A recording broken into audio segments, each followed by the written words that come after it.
We now move ahead to the keynote addresses, and firstly, for the next 12 minutes, may I invite to speak on cardiac MRI, the promise, hope, or hype, Dr. Bhatia. She is currently head Department of Radiology and Imaging at the Fortis Escorts Heart Institute and Research Center.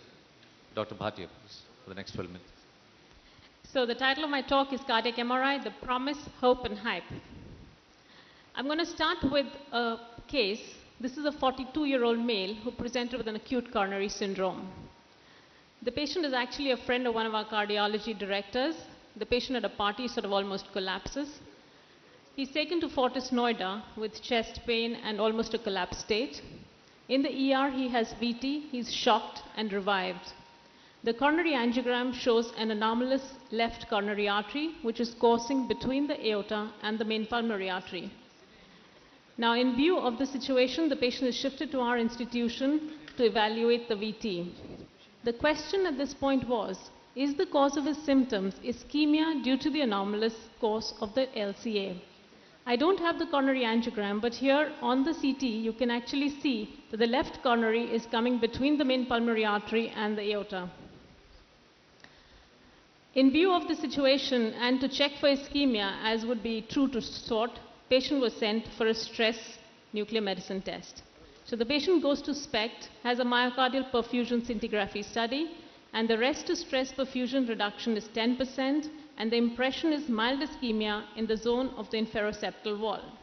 The question now is the cause of his symptoms ischemia due to the anomalous course of the LCA? The point is, this man is a friend of our cardiology director. He's been playing squash with the man every couple of days. And does this LCA need intervention, or is this a normal LCA, and is the cause something else? Now, since we always keep talking about cardiac MR, does MR deserve the status of the new promise and hope? And is there any need to call for the third empire in this situation? Or is it classic stress showing that there is an ischemia and we have an anomalous LCA? Do we really need to go to cardiac MR? Well, a cardiac MR was done despite all the reluctances that we experienced. And here we found a focal nodular hyperenhancing mid-cavity inferoseptal lesion. Now, if you look at this lesion, it's non-subendocardial, so shouldn't be ischemic. It's non-coronary in distribution. It's mid-wall on the RV aspect of the septum, and it's an active lesion. It's actually got acute focal edema.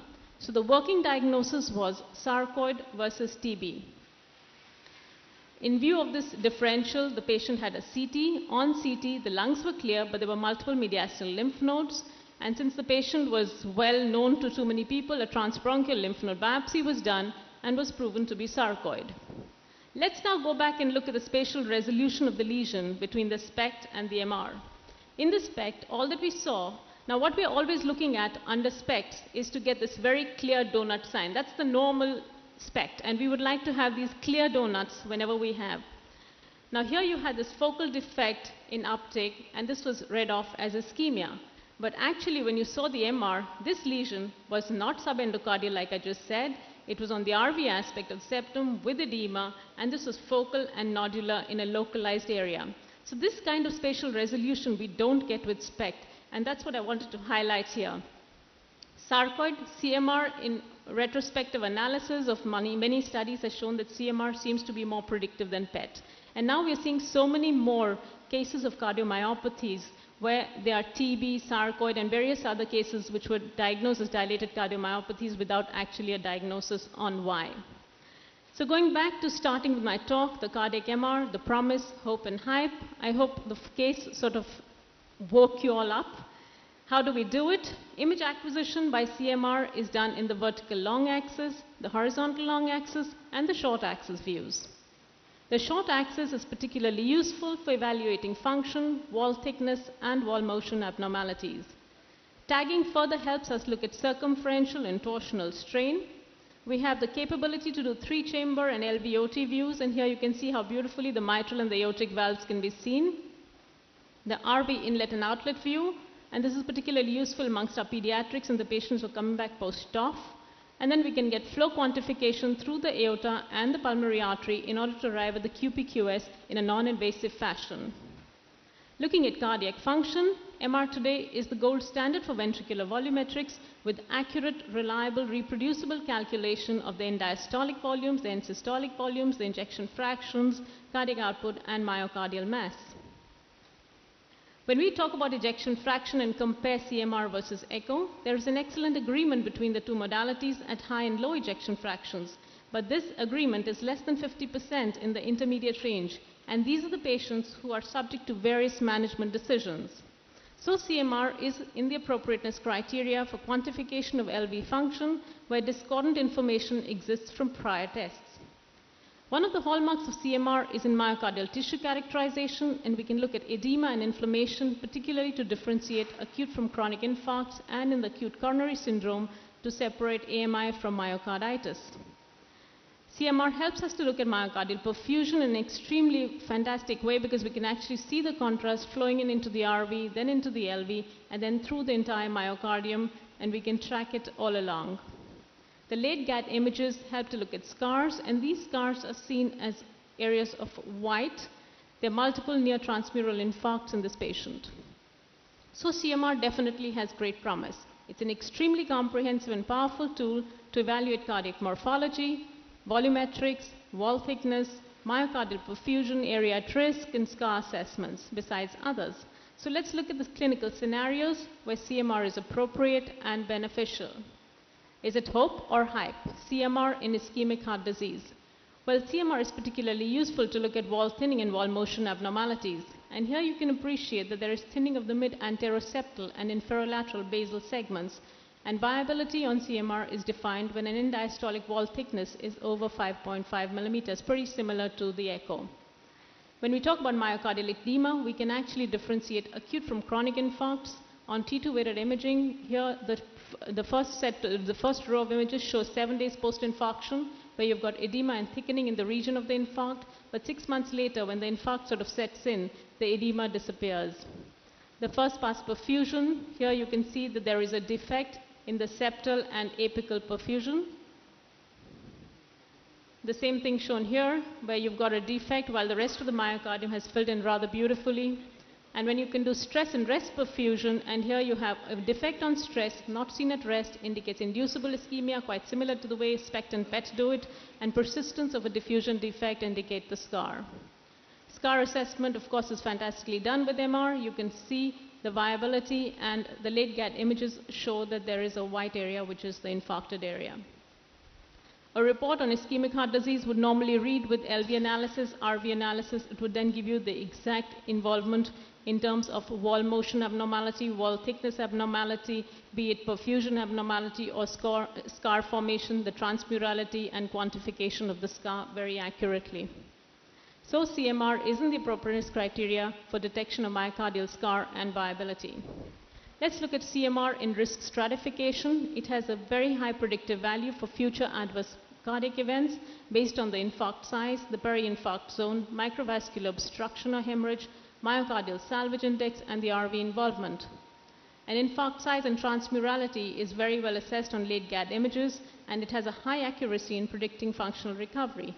So a scar less than 25% of wall thickness is likely to improve, whereas one that is over 75 is unlikely to improve in contractile function. The presence of peri-infarct gray zones is particularly useful because these sometimes act as substrates for arrhythmias and may be associated with post-infarct sudden cardiac death. Areas of microvascular obstruction can be seen on late GAD images, and these are seen as dark areas within the hyper-enhanced myocardium and may be associated with post-infarct complications. What is the salvageable myocardium? You know, the heart and the brain sort of go almost simultaneously, and we and radiologists have been always assessing salvageable brain, and the same way we are now looking at salvageable myocardium.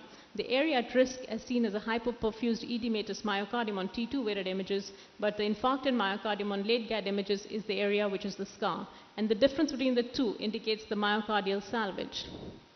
With time, the infarct size increases, but the salvageable myocardium actually decreases, and that's when you want to know how much will you actually salvage if you actually went in for intervention. CMR thus has extreme promise and hope in prognostic implications and risk stratifications of these patients, be it in LV volumetrics, infarct size, peri-infarct zone, microvascular obstruction, hemorrhage, area at risk, and RV infarctions. When we compare SPECT with CMR in histology, CMR has an excellent agreement with TTC histology, and in fact 50% of subendocardial infarcts may be missed on SPECT if less than 25% of the wall thickness is involved, while an infarct of 1 ml would be detected on late GAD images. When CMR is compared to PET, it has a better spatial resolution than PET. The promise and hope continues when we talk about complications post-MI. Here is an LV thrombus. You can see the apical thrombus, and sometimes these are missed on echo. The ventricular pseudoaneurysms. And this was a patient who presented post-MI with a large hemopericardium. There was a myocardial rent which can be seen, and that was demonstrated on perfusion imaging. The new promise and hope is the acute coronary syndromes. These are the chameleons of today, where you have a normal invasive cath angio or troponin positive chest pain, the CMR in myocarditis and cardiomyopathies. We just saw one case at the beginning. So in CMR, in myocarditis, what are we looking for? We're looking for T2 weighted imaging for evidence of myocardial edema. This may be regional or global. Then we are next looking at assessment of fibrosis, because this has a prognostic implication. This fibrosis is very different from the one seen in ischemic heart disease. The fibrosis in cardiomyopathy is more mid-wall in its location. Here you can see it's in the middle of the wall, whereas in ischemic heart disease it's more subendocardial. This was a 13-year-old child who presented with a dilated cardiomyopathy, an ejection fraction of 30%. A lot of these patients are almost an emergency MR in our institution. On T2 weighted imaging, there was extensive myocardial edema, which was acute myocarditis. Additionally, we found mediastinal lymph nodes, pleural and pericardial effusions. And on late GAD images, there were multifocal enhancing nodular lesions, which were granulomas. And these were seen both in the subendocardial and mid-wall regions, and possibly due to an associated vasculopathy. The lymph node biopsy showed that it was tuberculosis. And we do have a lot of viral infections, tuberculosis and sarcoid in our country, which have actually gone unrecognized so far.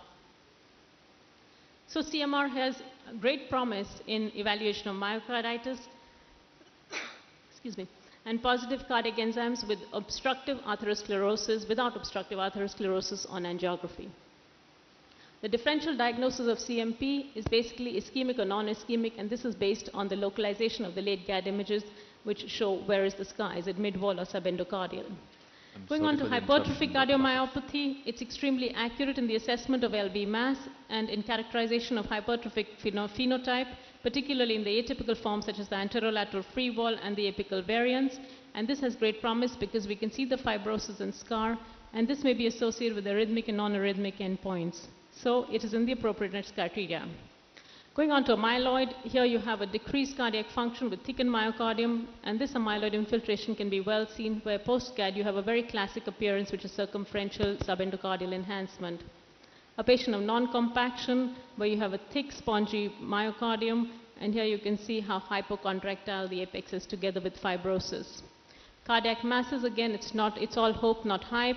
A right atrial myxoma, very classic. A left atrial myxoma, again, you can see bobbing through the mitral valve.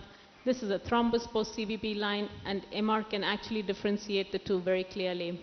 Sorry for the interruption, Dr. Bhatia. We've just run out of time. How much? We've just run out of time. Okay. I'm going to give 1 minute. Lymphoma and aggressive angiosarcoma, large masses seen within the heart and in the adjacent areas. Going on to the pericardial diseases, you have thick rims of pericardium with abnormalities in constriction, and then you have VTs, which are useful for scar detection and localization. Valvular assessments are excellently done with MR. You can actually see the myocardial, the aortic stenosis here, aortic regurgitations, and all these are excellently depicted. Last but not the least, as was Dr. Chopra's question, evaluation of the coronaries, we can actually see most of the proximal and mid-level coronaries rather well if we dedicatedly do the study for them. So the future of MR definitely is bright. And will the promise of MR awaken new hope to impact cardiology practice and patient management? I'm sure it will. The decision remains pending with the cardiologist. Thank you so much. Thank you, Dr. Bhatia.